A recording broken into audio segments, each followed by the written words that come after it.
അസ്സലാമു അലൈക്കും വറഹ്മത്തുള്ളാഹി തആല വബറകാതുഹു. ഇന്ന് നമ്മൾ ചർച്ച ചെയ്യാൻ പോകുന്നത് 6ാം ക്ലാസ്സിൻ്റെ താരീഖ് എന്ന വിഷയത്തിൽ വാർഷിക പരീക്ഷയ്ക്ക് വന്ന ചോദ്യപേപ്പറാണ്. ഒന്നാമത്തെ ഭാഗം നോക്കാം. യോജിപ്പിക്കാം. അപ്പോൾ താഴെ 5ഓളം ചോദ്യങ്ങൾ നൽകിയിട്ടുണ്ട്. അപ്പോൾ അതിനോട് യോജിപ്പിച്ചത് മൂന്നാമത്തെ ഭാഗത്ത് നിന്നും രണ്ടാമത്തെ ഭാഗത്തിലേക്ക് ഓരോന്നിനോടും യോജിച്ചതിൻ്റെ നേരെ എടുത്തെഴുതാനാണ് പറയുന്നത്. അപ്പോൾ ഒന്നാമത്തെ നോക്കാം. അലിയുബ്നു അബി ത്വാലിബ്. അപ്പോൾ അലിയുബ്നു അബി ത്വാലിബിനോട് യോജിച്ച എന്തോ ഒരു സംഭവം അത് മൂന്നാമത്തെ ഭാഗത്തുണ്ട്. അപ്പം ഏതാണോ യോജിച്ചത് അതെടുത്ത് ഒന്നാമത്തതിന് നേരെ എഴുതുക. അപ്പോൾ ഏതൊക്കെയാണ് നമുക്ക് നോക്കാം. ഇമാം മാലിക്കുൻ എന്നാണോ, ഇമാമുൽ ഹുദ എന്നാണോ, താബിഉകളിൽ പെട്ടവർ എന്നാണോ, ബനു ഹാഷിം എന്നാണോ, ഖുറൈശി പണ്ഡിതൻ എന്നാണോ? അപ്പോൾ ഏതാണ്? അലിയുബ്നു അബി ത്വാലിബ് ബനു ഹാഷിം എന്നുള്ളതാണ്. അപ്പോൾ അവിടെ എന്താണ് എഴുതേണ്ടത്? ബനു ഹാഷിം എന്ന് എഴുതി ചേർക്കുക. രണ്ടാമത്തത് അബു ഹനീഫത്തുൽ കൂഫി. അപ്പോൾ അതിനോട് യോജിച്ചത് ഏതാണ്? അതെ, താബിഉകളിൽ പെട്ടവർ. അപ്പോൾ അവിടെ താബിഉകളിൽ പെട്ടവർ എന്ന് എഴുതി ചേർക്കുക. ഇനി മൂന്നാമത്തത് ഇമാമും ദാരിൽ ഹിജ്റത്തി. ഇമാമു ദാരിൽ ഹിജ്റത്തി. അപ്പോൾ അതിനോട് യോജിച്ചതാണ് ഏത്? ഇമാം മാലിക് റളിയല്ലാഹു അൻഹു. ഇനി നാലാമത്തത് അൽ ഇമാമു ഷാഫിഈ. അപ്പോൾ അതിൽ യോജിച്ചത് ഏതാണ്? ഖുറൈശി പണ്ഡിതൻ എന്നുള്ളതാണ്. അപ്പോൾ അതവിടെ എഴുതുക.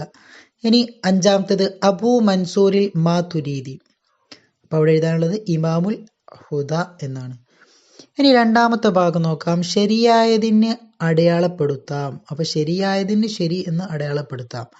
ഒന്നാമത്തെ ചോദ്യം, ഇമാം ഷാഫിഈയുടെ ഖബർ അതെവിടെയാണ്? ബഗ്ദാദിലാണോ, അല്ലെങ്കിൽ ഖറാഫയിലാണോ, കൂഫയിലാണോ? എവിടെയാണ്? ഖറാഫ എന്നുള്ളതിലാണ്. അപ്പോൾ അവിടെ എന്താക്കുക? ഈ ഖറാഫയിൽ എന്നുള്ളതിന് നേരെ ശരി അടയാളപ്പെടുത്തുക. രണ്ടാമത്തത് ഇമാം മാലിക് റളിയല്ലാഹു അൻഹു ഹദീസ് സമാഹാരം. അപ്പം ഇമാം മാലിക് റളിയല്ലാഹു അൻഹുവിൻ്റെ ഹദീസ് സമാഹാരം. അപ്പോൾ അതിനോട് യോജിച്ചത് ഏതാണ്? ഔസത്ത് എന്നാണോ, ബുഖാരി എന്നാണോ, മുവത്ത എന്നാണോ? അപ്പോൾ അതിനോട് യോജിച്ചത് ഏതാണ്? മുവത്ത എന്നുള്ളതാണ്. അപ്പോൾ അവിടെ അത് അടയാളപ്പെടുത്തുക. മുവത്ത എന്നുള്ളതിന് ശരി അടയാളപ്പെടുത്തുക. ഇനി മൂന്നാമത്തത് ഇമാം അബു ഹനീഫ കണ്ട സ്വഹാബി. ഇമാം അബു ഹനീഫ കണ്ട സ്വഹാബി ആരാണ്? അനസ് റളിയല്ലാഹു അൻഹുവിനെയാണോ, ഇബ്നു അബ്ബാസ് റളിയല്ലാഹു അൻഹുവിനെയാണോ, സഅദ് റളിയല്ലാഹു അൻഹുവിനെയാണോ? ആരെയാണ്? അനസ് റളിയല്ലാഹു അൻഹുവിനെയാണ്. അപ്പോൾ അനസ് റളിയല്ലാഹു അൻഹു എന്നതിന് നേരെ ശരി അടയാളപ്പെടുത്തുക. നാലാമത്തത് മുആവിയ ഗവർണറായിരുന്നത്. മുആവിയ ഗവർണറായിരുന്നത് അതെവിടെയാണ്? യമനിലാണോ, ഡമസ്കസിലാണോ, മക്കയിലാണോ? ഡമസ്കസിലാണ്. അപ്പോൾ അവിടെ ഡമസ്കസ് എന്നതിന് നേരെ ശരി അടയാളപ്പെടുത്തുക. ഇനി അഞ്ചാമത്തത് ബിഅ്റു റൂമ സംഭാവന ചെയ്തത്. ബിഅ്റു റൂമ സംഭാവന ചെയ്തത് ഷാഫിഈ റളിയല്ലാഹു അൻഹു ആണോ, ഉസ്മാൻ റളിയല്ലാഹു അൻഹു ആണോ, അലി റളിയല്ലാഹു അൻഹു? ആരാണ്? ഉസ്മാൻ റളിയല്ലാഹു അൻഹു ആണ്. അപ്പം ഉസ്മാൻ റളിയല്ലാഹു അൻഹു എന്നതിന് നേരെ ശരി അടയാളപ്പെടുത്തുക. ഇനി മൂന്നാമത്തെ ഭാഗം കോളങ്ങൾ പൂർത്തിയാക്കാം. അപ്പം കോളങ്ങൾ പൂർത്തിയാക്കിയിട്ട് എഴുതാനാണ്. അപ്പോൾ ഒന്നാമത്തെ നോക്കാം. അബൂബക്കറിൻ റളിയല്ലാഹു അൻഹു. അബൂബക്കർ റളിയല്ലാഹു അൻഹു പിതാവ് മാതാവ് വഫാത്തിൻ്റെ വർഷം.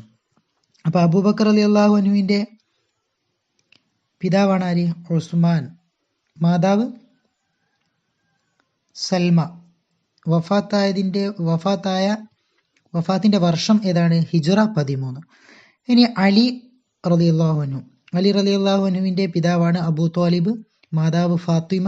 വഫാത്തായത് ഹിജ്റ 40. മൂന്നാമത്തത് ഇമാം ഷാഫിഈ റളിയല്ലാഹു അൻഹു. പിതാവിൻ്റെ പേര് ഇദ്രീസ്. മാതാവ് ഫാത്തിമ. വഫാത്തിൻ്റെ വർഷം ഹിജ്റ 204. ഇനി അടുത്ത ഭാഗം നോക്കാം. വ്യക്തമാക്കാം. ഇവർ ആര്? അപ്പോൾ താഴെ കുറേ കാര്യങ്ങൾ പറയുന്നുണ്ടാകും. അപ്പം അത് ആരാണ് എന്നാണ് വ്യക്തമാക്കിയിട്ട് എഴുതാനുള്ളത്. ഒന്നാമത്തത് ഉസൂലുൽ ഫിഖ്ഹ് എന്ന വിഷയത്തിൽ ആദ്യമായി കിതാബ് രചിച്ചത് അതാരാണ്? ഇമാം ഷാഫിഈ റളിയല്ലാഹു അൻഹു ആണ്. രണ്ടാമത്തത് മുറഹബിൻ്റെ കോട്ടവാതിൽ പറിച്ചെടുത്തു പരിചയായി ഉപയോഗിച്ചത്. അതാരാണ്? അലി റളിയല്ലാഹു അൻഹു ആണ്. ഇനി മൂന്നാമത്തത്, അമീറുൽ മുഅ്മിനീൻ എന്ന പേര് ആദ്യമായി നൽകപ്പെട്ടത് ആർക്കാണ്? ഉമർ റളിയല്ലാഹു അൻഹു. ഇനി നാലാമത്തത്, ഉമർ റളിയല്ലാഹു അൻഹുവിന്റെ ജനാസ നിസ്കാരത്തിന് നേതൃത്വം നൽകിയത് ആരാണ്? സുഹൈബ് റളിയല്ലാഹു അൻഹു. ഇനി അടുത്തത് അഞ്ചാമത്തത്, ഉസ്മാൻ റളിയല്ലാഹു അൻഹുവിന്റെ ജനാസ നിസ്കാരത്തിന് നേതൃത്വം നൽകിയത് ആരാണ്? സുബൈർ റളിയല്ലാഹു അൻഹു. ഇനി അഞ്ചാമത്തെ ഭാഗം നോക്കാം, ഉത്തരം എഴുതാം എന്നുള്ളതാണ്. അപ്പൊ താഴെ 5ഓളം ചോദ്യങ്ങൾ നൽകിയിട്ടുണ്ട്. അപ്പൊ അതിന് ഓരോന്നിനോടും യോജിച്ച ഉത്തരം എഴുതുക. ഒന്നാമത്തത്, അഹ്ലു സുന്നത്തി വൽ ജമാഅ എന്ന് പറയുന്നു ആർക്ക്? അഹ്ലു സുന്നത്തി വൽ ജമാഅ എന്ന് പറയുന്നു ആർക്ക്? അപ്പം ആർക്കാണ്? അപ്പം അതിൻ്റെ ഉത്തരം, കർമ്മപരമായി 4-ൽ ഒരു മദ്ഹബും വിശ്വാസപരമായി 2-ൽ ഒരു സരണിയും സ്വീകരിക്കുകയും പിന്തുടരുകയും ചെയ്യുന്നവർ മാത്രം. അവർക്കാണ് എന്ത് പറയാ? അഹ്ലു സുന്നത്തി വൽ ജമാഅ എന്ന് പറയാ. ഒന്നുകൂടെ നോക്കാം. കർമ്മപരമായി 4-ൽ ഒരു മദ്ഹബും വിശ്വാസപരമായി 2-ൽ ഒരു സരണിയും സ്വീകരിക്കുകയും പിന്തുടരുകയും ചെയ്യുന്നവർ, അവർക്കാണ് എന്ത് പറയാ? അഹ്ലു സുന്നത്തി വൽ ജമാഅ എന്ന് പറയുക. ഇനി അടുത്ത ചോദ്യം, ഇമാം അഹ്മദ് റഹിമഹുല്ലാഹിയിൽ നിന്ന് ഹദീസ് റിവായത്ത് ചെയ്ത 2 പ്രമുഖർ ആരെല്ലാം? ആരൊക്കെയാണ്? ഇമാം ബുഖാരി, ഇമാം മുസ്ലിം റഹിമഹുല്ലാ. ഇനി മൂന്നാമത്തെ ചോദ്യം, ഇമാം ഷാഫിഈ റളിയല്ലാഹു അൻഹു ജനിച്ചു എവിടെ എന്ന്? ഫലസ്തീനിലാണ്. ഹിജ്റ 150. ഹിജ്റ 150 ഫലസ്തീനിലെ അസ്സ എന്ന സ്ഥലത്ത്. ഇനി നാലാമത്തത്, 3 സ്വഹാബികളെ വധിക്കാൻ ഖവാരിജുകൾ പരിപാടിയിട്ടു. ആ 3 പേർ ആരെല്ലാം? അപ്പോൾ ഏതെല്ലാം സ്വഹാബികളെ വധിക്കാനാണ് ഖവാരിജുകൾ പരിപാടിയിട്ടത്? ആരൊക്കെയാണ്? അലി, മുആവിയ, അംർ ഇബ്നുൽ ആസ് റളിയല്ലാഹു അൻഹുമ. ഇനി അഞ്ചാമത്തെ ചോദ്യം നോക്കാം. കുത്തേറ്റ ഉടനെ ഉമർ റളിയല്ലാഹു അൻഹു ചെയ്തത് എന്തായിരുന്നു? അപ്പോൾ അതിൻ്റെ ഉത്തരം, അബ്ദുറഹ്മാൻ ഇബ്നു ഔഫ് റളിയല്ലാഹു അൻഹുവിനെ ഇമാമത്ത് ഏൽപ്പിച്ചു എന്നുള്ളതാണ്. അപ്പോൾ അവിടെ എഴുതാനുള്ളത് അബ്ദുറഹ്മാൻ ഇബ്നു ഔഫ് റളിയല്ലാഹു അൻഹുവിനെ ഇമാമത്ത് ഏൽപ്പിച്ചു എന്നതാണ് ഉമർ റളിയല്ലാഹു അൻഹു കുത്തേറ്റപ്പോൾ ചെയ്തത്. ഇനി ആറാമത്തെ ഭാഗം നോക്കാം, പൂരിപ്പിക്കാം. 1, നബി സല്ലല്ലാഹു അലൈഹി വസല്ലമ പറഞ്ഞു, ഞാൻ ഹിക്മത്തിൻ്റെ നഗരവും അലി അതിലേക്കുള്ള കവാടവുമാകുന്നു. അപ്പോൾ അവിടെ എഴുതി ചേർക്കാനുള്ളത് അലി എന്നുള്ളതും കവാടമാകുന്നു എന്നുള്ളതുമാണ്. ഇനി രണ്ടാമത്തെ ഭാഗം, രണ്ടാമത്തെ ചോദ്യം, 10 കൊല്ലവും 6 മാസവും 4 ദിവസവുമാണ് ഉമർ റളിയല്ലാഹു അൻഹുവിൻ്റെ ഭരണകാലം. അപ്പോൾ അവിടെ എഴുതി ചേർക്കാനുള്ളത് 6 മാസവും 6 എന്നുള്ളതും 4 എന്നുള്ളതുമാണ്. 10 കൊല്ലവും 6 മാസവും 4 ദിവസവുമാണ് ഉമർ റളിയല്ലാഹു അൻഹുവിൻ്റെ ഭരണകാലം.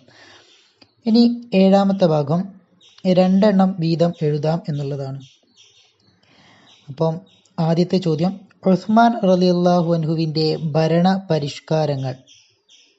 ഉസ്മാൻ റളിയല്ലാഹു അൻഹുവിൻ്റെ ഭരണ പരിഷ്കാരങ്ങളിൽ ഏതെങ്കിലും 2 എണ്ണം മാത്രം എഴുതാനാണ് പറയുന്നത്. അപ്പോൾ അത് ഏതൊക്കെയാണെന്ന് നോക്കാം. ഏതൊക്കെയാണ്? ജുമയുടെ 1-ാം ബാങ്ക് നടപ്പിലാക്കിയത്, പോലീസ് സേന രൂപീകരിച്ചത്, മുഅദ്ദിനുകൾക്ക് വേതനം നടപ്പിലാക്കിയത്, ഖുർആനിൻ്റെ പല കോപ്പികൾ തയ്യാറാക്കിയത്. ഇതെല്ലാം ആരാണ്?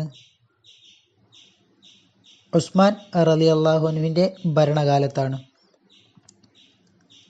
ഇനി അടുത്ത നോക്കാം, അതിലേതെങ്കിലും 2 എണ്ണം മാത്രം എഴുതുക. അത് പാഠം 10-ലാണ് ഉള്ളത്.